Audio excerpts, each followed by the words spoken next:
நாகப்பட்டினம் மாவட்டம் வேளாங்கண்ணி அடுத்த பிரதாமராபபுரத்தில் வல்லப கணபதி ஆலயம் அமைந்துள்ளது. ஒவ்வொரு ஆண்டும் பங்குனி மாதத்தில் பிரம்மோற்சவ விழா நடைபெற்று வருகிறது. அதன்படி இந்த ஆண்டு பெருவிழா அனுக்ஜை விக்னேஸ்வர பூஜையோடு துவங்கியது.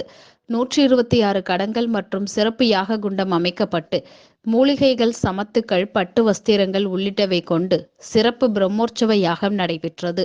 அதனைத் தொடர்ந்து காப்பு கட்டுதல் நிகழ்வும், குளக்கரையில் இருந்து பெண்கள் பூத்தட்டுகளை ஏந்தி வர பூச்சொரிதல் விழா நடைபெற்றது. முன்னதாக விநாயகர் மற்றும் கொடிமரத்திற்கு பால், பன்னீர், சந்தனம், மஞ்சள் பொடி உள்ளிட்ட திரவியங்கள் கொண்டு சிறப்பு அபிஷேகம் செய்யப்பட்டது. பின்னர் கொடி ஆலயத்தை சுற்றி ஊர்வலமாக எடுத்து வரப்பட்டு கொடிமரத்தில் ஏற்றி மகா தீபாராதனை காண்பிக்கப்பட்டது.